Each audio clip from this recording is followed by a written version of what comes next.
Hi, Shannon here, and I want to welcome you to Let's Talk to Animals, the podcast all species can enjoy together. Yes, we are talking about interspecies communication, animal communication. I am an animal sensitive and intuitive, a Reiki master practitioner for pets and their people, and an animal communication teacher. You'll hear more about that in a little bit because we are actually launching Animal Communication Adventure right now, which is my signature student program. And I'd love to share more about that with you if you're interested. For today, on a related note, I want to talk to you about what it takes to learn to communicate with animals, whether you have a desire to connect and communicate and feel more in tune with your own interspecies family. Maybe you have dogs or cats or birds or turtles or horses or all kinds of wonderful interspecies family members, and you want to develop a deeper bond.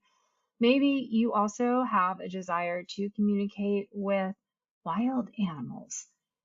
There are so many applications, and I feel like our left brain research arm is just now starting to catch up with that. It's like, the scientific principle of Occam's razor, which is one of the favorite things I love to share with my students, which says all else being equal, the simplest explanation tends to be the right one.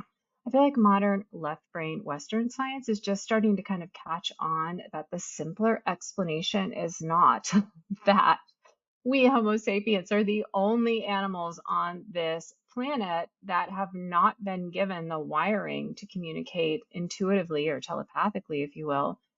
Rather, the simpler explanation is that we too possess this wiring. We've always had it. It comes in pre-installed, what I call our intuitive operating system, but we are the only species that does not emphasize it, does not notice it, does not teach our young how to use it, does not practice using it on a daily basis. And so when we do get vibes or hunches or intuitive hits or information that doesn't seem to come in through the normal, customary, or expected channels, we do doubt it. We do worry that we're going crazy or making things up, and that is normal and natural when we're learning a new skill and we really want to do it right. So in this episode, I want to talk about what it really takes to learn animal communication. There are so many applications, as I mentioned, for wild animals, learning to share our spaces with them, with the birds and the feral cat colonies and the squirrels and the insects. I love what the Dalai Lama says when he's asked what rocks his peace. And I'm paraphrasing, of course, but he says it's the mosquitoes and the bed bugs really that get to him. And we can all relate, but there are ways to shift even that energy in a way that feels so much more positive because, of course, the more elevated perspective we can bring to the table with co-sharing our space, the better we're going to feel and the better we're going to function and the more harmoniously our lives will flow and the better we're going to feel about who we are and how we're showing up in this shared world that we live in. And of course, if you have multiple pets in your interspecies family and they don't always seem to get along, right? Disagreements can happen regardless of species. Animal communication is a great way to kind of weather those family storms. There are so many different ways to use it.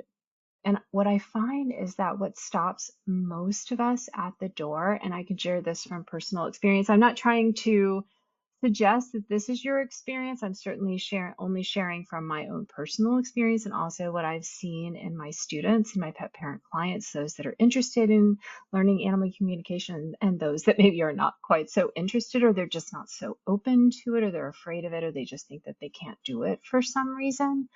I can certainly relate. For many, many, many years, I hired animal communicators. Why? Because I thought this was a skill, kind of like, and I've shared this before on the podcast, but kind of like getting one of those gold buzzer award-winning voices. You just are born with it. You either get it or you don't. And I kind of thought that being intuitive, and especially being an intuitive who communicates across species boundaries, I thought that was something you were just born with. And I didn't. I was pretty sure I didn't get it. Nobody had, if I had gotten it, excuse me, if I had gotten it, nobody gave me the memo. It got misfiled or sent to the round file or something. So I hired animal communicators. That was as close as I could get. And I did, and I do feel very strongly that interspecies communication is always happening. And I didn't want to miss anything. I love my animal family. I'll move heaven and earth for them. And I didn't want to miss messages. I didn't want to miss signals. I didn't want them to be unhappy with what I was providing for them. I was very aware of being the head honcho in our little family, the one that, for better or worse, calls all the shots. And I didn't want them to be living in unhappiness with their food, with their habitat, with their siblings, with me. I didn't want them to be in pain or discomfort and not be able to communicate that to me. I didn't want them to be missing out on enrichment that they craved and needed. Even enrichment they were biologically wired to crave and need. And so I hired animal communicators because I wanted to hear. And that is probably the first criteria that we bring to the table. I created a little list, a little guide for myself, so I didn't miss anything that feels really important. Sometimes you don't know what's going to come out of your mouth when you press record and just start talking, and I didn't want to miss anything. And this actually isn't on the list, but it's actually really the first criteria is that you want to hear, you want to know. It takes a certain level of brave. It can be easier not to hear, not to know. And especially, and I'll get into this a little bit later, but especially for those of us who come into being a pet guardian or pet parent or pet carer or a foster pet parent or a rescue volunteer, and we are carrying with us our own inner wounds. And this is pretty normal. I don't think anybody's under any impressions, at least no one who's listening to a podcast called Let's Talk to Animals. I don't think we're under any great delusion that there are those of us out there who have somehow escaped all of that and do not have old traumas or old scars or old wounds. And so sometimes we can come into being a pet carer and we feel inadequate or anxious or self-distrusting in certain areas. And so just the whole concept of guardianship of any being, human or non-human, well, it can bring those things up. It can activate those things. And for those humans whom I've met who are rather or really resistant to even the whole concept of interspecies communication, a lot of times there is some of that going on. They don't want to hear because they have already overheard about their own perceived deficiencies or flaws, either from their parents or from colleagues or from a partner or former partner, or whomever it may be. And so they just don't need that bruise to get pushed anymore. And that is okay. We all evolve at our own pace.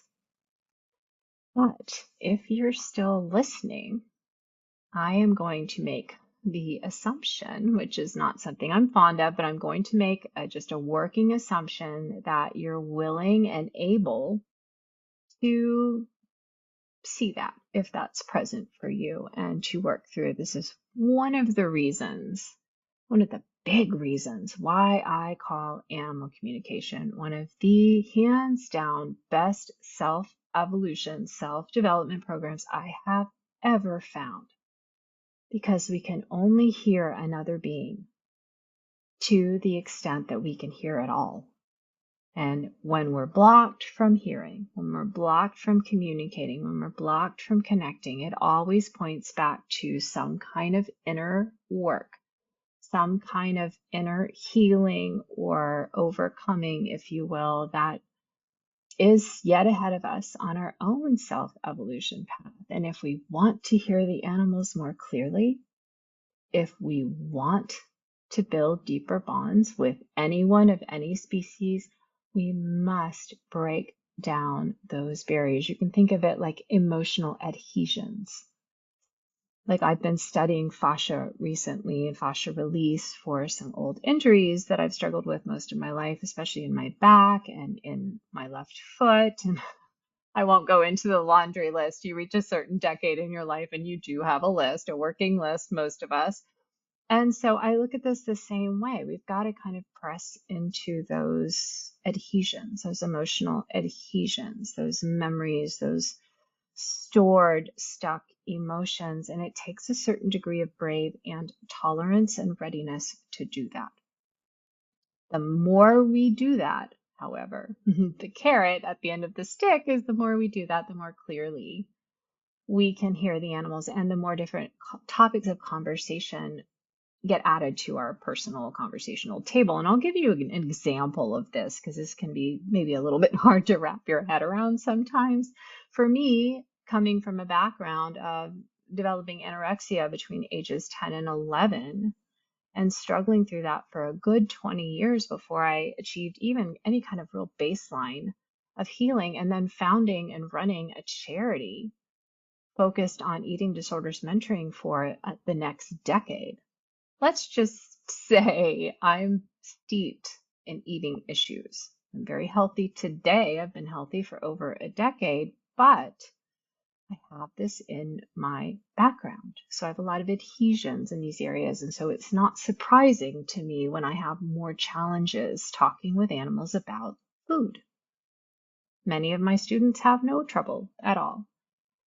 And today I've worked through a lot of that. I'm able to have those conversations. But when I first started, I really struggled. And I'm really grateful to animal communication for giving me that deeper level of healing, that brave that I wasn't finding elsewhere in my life. So that's just one example that you can think about, but it really does require this willingness to hear, willingness. I wake up every morning personally and I ask my light team, please, I want to see, I want to hear, I want to smell, I want to taste, I want to sense, I want to feel, I want to know.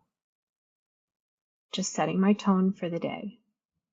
Understanding that later on in the day, when opportunities come to work through some adhesions that may be preventing me from any of those things, I might not immediately remember that I prayed that prayer and might feel a little grumpy. So we just have to understand that this is a journey. That's why I call my program Animal Communication Adventure. We don't necessarily know what's going to come up. And so great love births great courage. And great courage can produce amazing adventures and incredible results, which is what we aim for when we embark on our animal communication adventure together. So the next step really is that level of brave. We really need to, as animal communication aspirants, as students, to bring to the table, depending on your background, you could either call it faith or trust, or you could just say a sense of adventure, a willingness to open up to the unknown, to something new, and not bring that whole backpack full of assumptions and predisposed ideas and other people's opinions, which is why when I start my animal communication adventure practice circle. It's my graduates program where we come together every 2 weeks and we bring in a pet parent and their animal hero and spirit. And we actually talk with them live on Zoom, and my students communicate with the animal and then receive real-time feedback from the pet parent. And we're really growing our skills, doing a lot of mentoring. It's really fun. And we have to remember going into this that we don't know what's going to happen. So at the beginning of every single practice circle and every live Zoom that we do inside the Animal Communication Adventure program, we start with a meditation to calm your sympathetic nervous system, your fight or flight system, because that is the system that gets activated and wants to bring all those assumptions, all of those opinions from other people who aren't as open and brave as you are, who think animal communication is woo-woo. These days, I am always awed that there are still people in this world that don't see the validity, that don't see the scientific underpinnings, that don't see the common sense that this is something that we all have access to. And yet I'm aware that there are many, many people out there like that on our little round green and blue planet, I just don't choose to surround myself with them. So I don't get a lot of exposure. But coming in, not having that community and wanting to build that from the ground up, you may have quite a bit of exposure, at least limited exposure. You may have somebody really close to you in your life, like a partner or a child or a parent who really doesn't hold the same viewpoint and is like, oh my God, I can't believe my daughter or my mother or my father or my spouse is going to do this woo-woo thing. And so what we do is we start every single call or session or practice circle together with a meditation. And I invite you to feel that backpack and visualize your own little locker and visualize or feel a threshold ahead of you. And then feel yourself, or literally kinetically do the motion of taking that backpack off, putting it in the locker with your name on it, and stepping over the threshold. So all of those assumptions, all of those preconceived ideas, all of those doubts and fears, I'm never going to ask you to give them up. And I'm never going to assume that you don't want to, but being asked to give them up right away may be a stretch. We may have some emotional adhesions to work through before we can really do that. So we're just pushing pause so we can bring our sense of adventure, not just for ourselves, but for the other students and for me as your guide. And I bring that for each of you. So I'm choosing it for my own individual good and for the good of all, which dates back, if you have ever seen the old movie, one of my absolute favorites about Dr. John Nash, there's a movie called A Beautiful Mind. And Russell Crowe brilliantly played Dr. Nash, the mathematician who went through a bout of schizophrenia. But right before he began that battle for his sanity, he developed the Nash equilibrium theory, which says that we are wired to seek our own good and the good of the whole, which overturned over a century of scientific thought, which said we are wired to seek our own good at the expense, even at the expense of the good of all. And so he really changed the landscape, or really without probably ever meaning to, realizing it, or wanting to, he changed the landscape for the development of the field I'm in, which is the field of intuition, the inner teacher. And so we want to let go of those feelings of self-doubt, of fear, just long enough to open up a window into what it would feel like to live in a higher vibration perspective. Just give ourselves a glimpse, maybe an hour or two, and in the support of others who are efforting towards the same, because we have that entrainment. We can literally vibe with one another. And we may have a little trouble holding that open mind, open heart frequency when we're all by ourselves, but when we're surrounded in good company and the uplifting, naturally higher vibration frequency of our non-human animal participants, we actually can get a glimpse of it. We can actually sustain it for a little while. We can actually try on different perspectives for size. And here's a good example of that. Let's say one of my students is communicating with our special animal guest for that week inside of Animal Communication Adventure or inside of our practice circle. And the animal shares something, and the student shares that tidbit of information with the pet parent. And the pet parent says, I don't have any awareness that my animal likes that kind of food or that particular toy or enjoys company of cats or dogs or whatever the animal has kicked out. And the pet parent says, no, I don't know about that. Or the pet parent might even say, oh no, that's wrong. Luckily, we don't have that in my circles, in my community, because that is not the highest vibration perspective.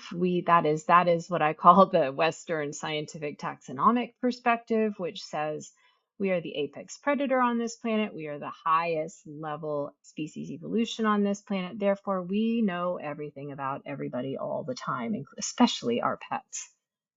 So we're not acknowledging that our animals could have a secret life that we don't know about. Wow, that's one of the joys of animal communication. I didn't learn that my soul bird, Pearl, had brown eyes until he was 15. I didn't know that his favorite color was green until he was 11. There's always more to learn. And so what we strive for and endeavor towards is, wow, I didn't know that. I'll have to look out for that. I had a really cool communication practice circle last week with a special guest, and his cat mentioned liking to play with a red ball. His cat had come to him as a rescue as an adult cat. He didn't know a lot of the backstory except he found him on the streets and took him in.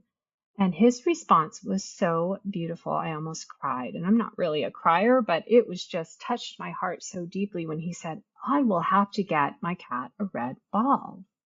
I didn't know he liked that. That's what we're going for. And I'll give you another example. And I tell this story to my students a lot. I was in a class. I'm always taking classes. I'm always learning. I'm always signing up for courses to develop. I love that. That's kind of what I live for. And so I'm in a class with a very experienced teacher, somebody that is kind of a household name in the animal communication field. And I had volunteered my Redfoot Tortoise Maltese to be that session's practice animal. So we were all talking with Maltese, me included.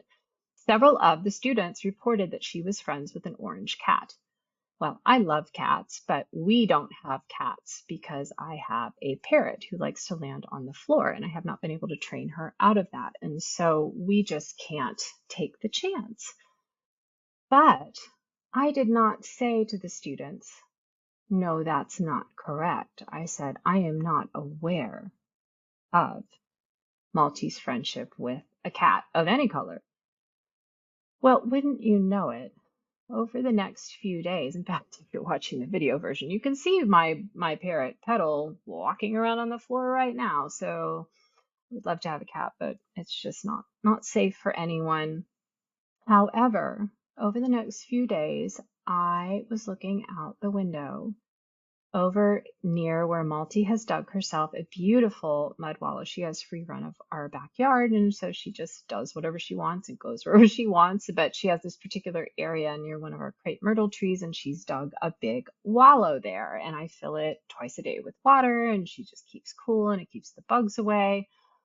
Wouldn't you know, over the next few days, I saw an orange stray cat, a feral cat, who would hang out on the fence right near where Malty was wallowing. And I don't know if that cat had been there in the past and I just hadn't seen it because that area is a little bit tree covered, and more probably I had seen it, but since I wasn't looking for it, I missed it. It did not appear in my line of sight. And that's similar to if you've ever crafted an email and it's something that matters to you and you edit it and you're sure that everything is perfect, and then you send it and someone replies and you see that you made a big typo or you forgot to change the date or whatever it is. That's a really good example of when we're not looking for something, we often do not see it. So I was really happy that I've had really good training as a communicator, and I did not yell out, well, no, we don't have cats, therefore my tortoise does not have a cat friend. I don't know everything there is to know about what Malty does all day out there, or who she talks to, or what she sees. I'm sure it's incredible, and I probably only get to hear about a small fraction of it. So that's a really good example of the kind of mindset and openness that you need to have a positive experience and grow as an interspecies communicator. Now, there's another carrot. This particular stick is rich with carrots. I don't even know how it doesn't snap in half. It's got so many carrots on the end of it. But another carrot is that the more you dive into this openness and willingness to see, hear, smell, taste, sense, feel, and know, the better you will get at up-leveling all of your human relationships as well. Because you will start to hear between the lines. You will start to see behind what is presented. Most of us walk around with these facades or these personas that we project, and they may change from interaction to interaction, from situation to situation, but you're going to be able to start to dive deeper because you can hold space for the truth, for what's really going on. And that points to another key quality that I always review with my students right out of the starting gate. It's the first thing we talk about live in our kickoff call for Animal Communication Adventure, and that is the way in which we listen. So this is what we've been talking about today here on Let's Talk to Animals, and it's really important to understand there are many different types of listenings, but for our purposes here and embarking on a new learning journey, enrolling in a program, saying yes to a dream, and especially in the face of perhaps self-doubts or self-limiting beliefs about whether it's possible or how good we'll ever be at it, there are three main types of listening we want to look at. The first one is, oh, I know that already. So especially for those of us who are fascinated with all things intuitive or extrasensory or telepathic or clairs oriented, and here I'm talking about clairvoyance, clairsentience, etc., we may come in with a body of knowledge, of head knowledge, of left brain 3D head knowledge, the kind that we have used so effectively in the past to take and pass tests, to complete assessments, to fill out forms. I sometimes joke that if we didn't have any forms, our world as we know it would fall apart. There's always a form for that. That's not the kind of intelligence we're really wanting to tap into when we're practicing intuition. So it is one thing to talk about and learn about and read about and study animal communication or any intuitive discipline. It is quite another to practice and experience it. So, oh, I already know that is not going to serve you to have the experience. It's not that it's not good, not, to know things. It's that that's not going to get you where we need to go to really develop you as an intuitive soul, an intuitive embodied soul. Because what happens when you say, oh, I already know that, is you check out. The animal communication happens in this present moment. And when you check out, you head over into your left brain mind, you say, oh, I know that. You're in the past. You're no longer in the present moment. And so any actual learning has been paused. You've got to come back to right now to actually learn anything. So here we get to the second of these three listening styles that are so important to know for our purposes here, talking about what it takes to learn animal communication. And that is the type of listening where we say, I agree with or I do not agree with that. That too takes us out of the present moment. We're going into the past, we're going into the sympathetic nervous system that's just trying to keep us safe from this new unknown experience that we've actually sought out. It's trying to keep us safe. It doesn't know the difference between a saber-toothed tiger and an animal communication program. I've actually heard several esteemed colleagues in the field lately talking about the irony that we've been able to even keep up with ourselves because our physical bodies and the biology that makes up this interesting spaceship that we each get.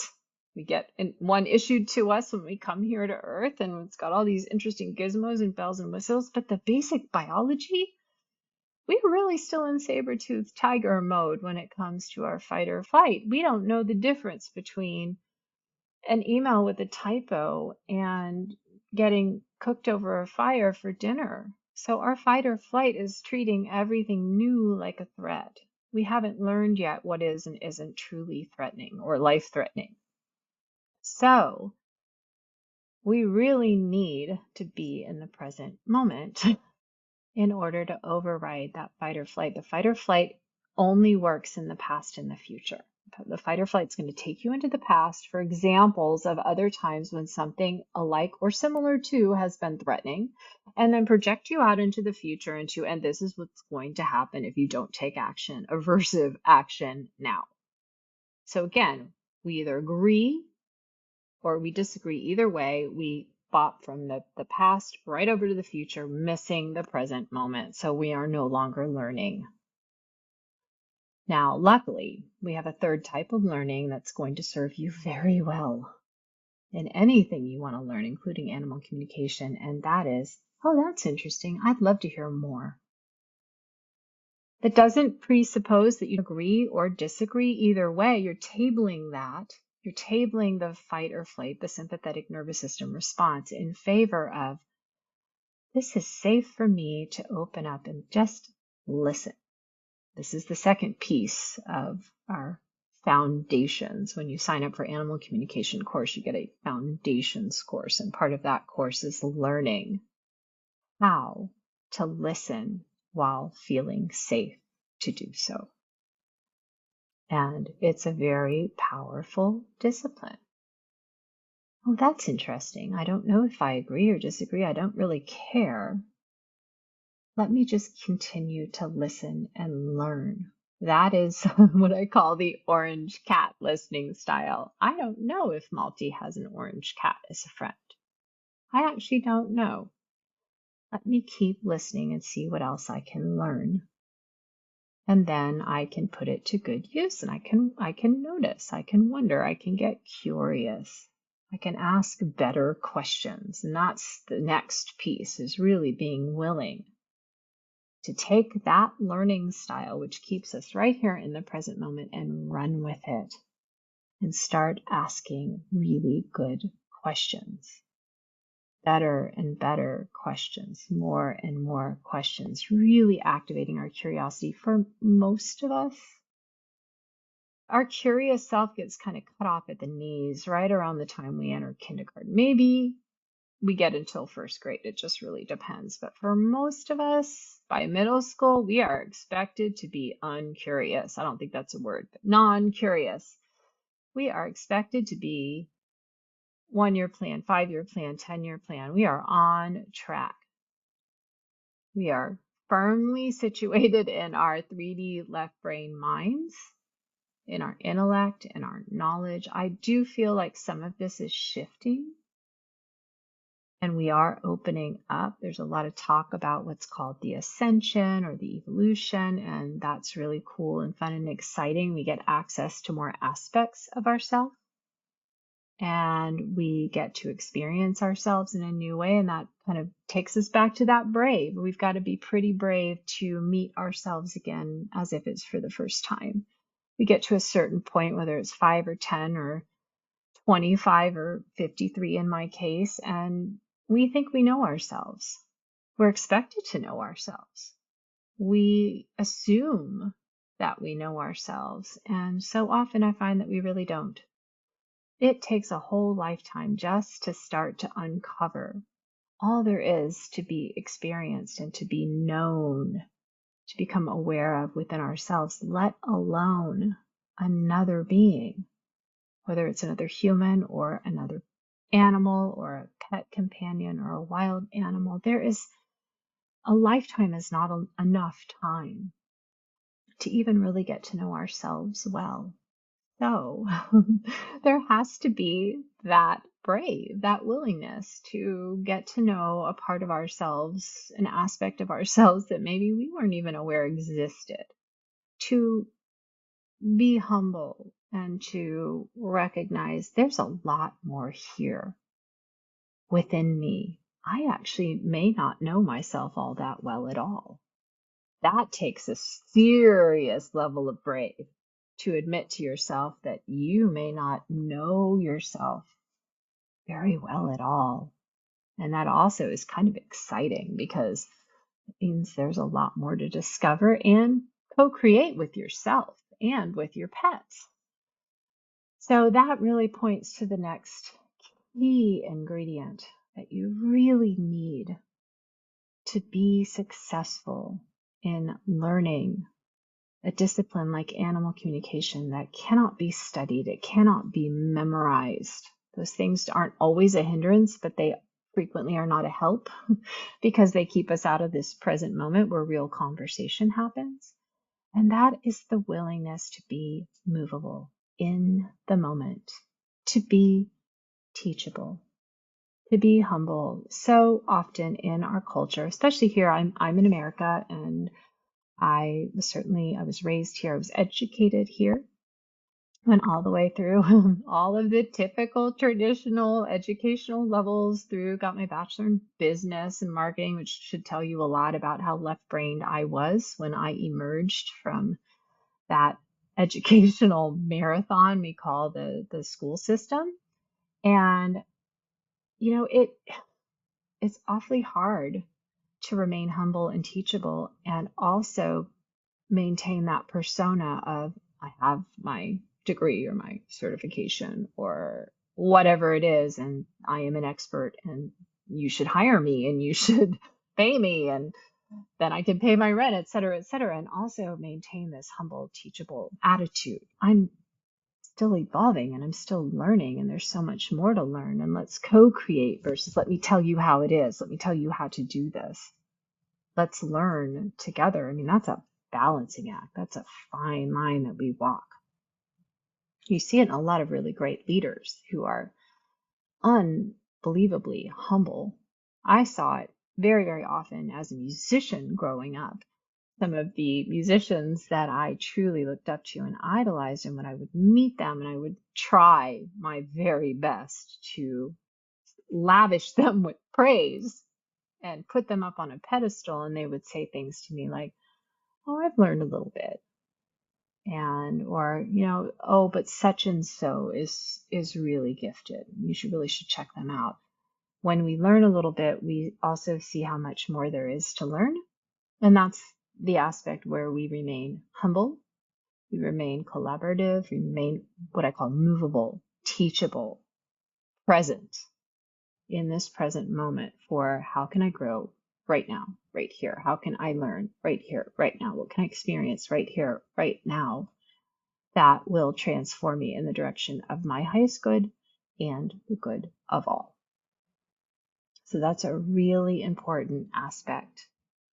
And you need to be willing.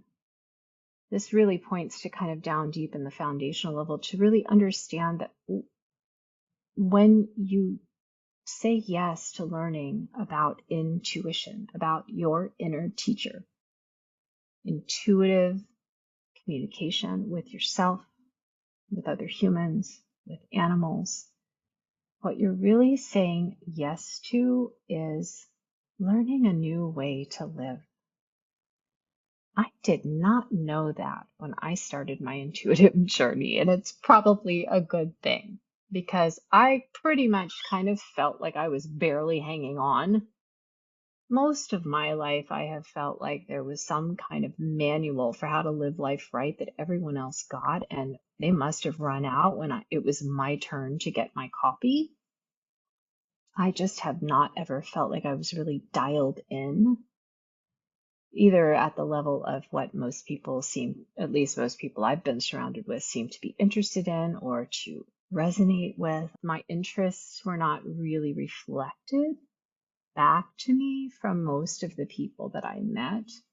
And so when I found animal communication, and that set me on a path transitioning from hiring animal communicators to being the communicator that others hire. And that's been a very interesting journey that I share in some other podcast episodes earlier this season. But what I didn't realize is that animal communication, learning, growing into it, evolving, serving, was going to introduce me to a way of life that feels natural for me. Like I was born for this. I was made for this way of life. No more of this hanging on by my fingernails and throwing up these different, I used to have kind of a suite of personas that I would throw up depending on who I was around to make sure that I didn't stick out too much, that things weren't too uncomfortable for either me or the other humans in my sphere of influence. And I no longer need those. I know who I am at my core.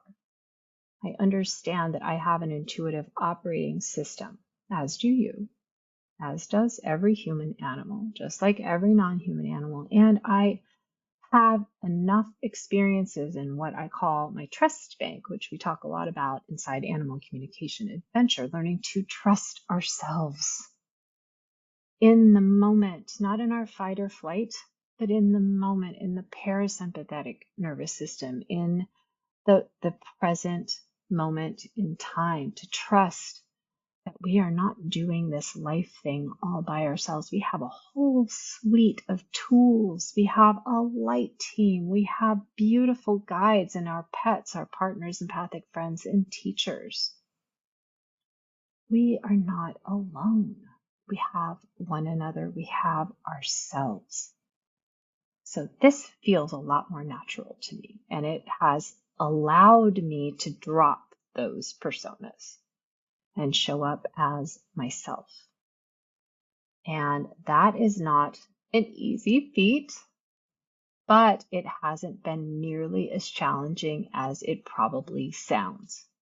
When we find something that feels better and fits us a lot better, it's not that struggle. So I often tell formal education averse students or aspiring students, prospective students, I say, this is not like going back to college.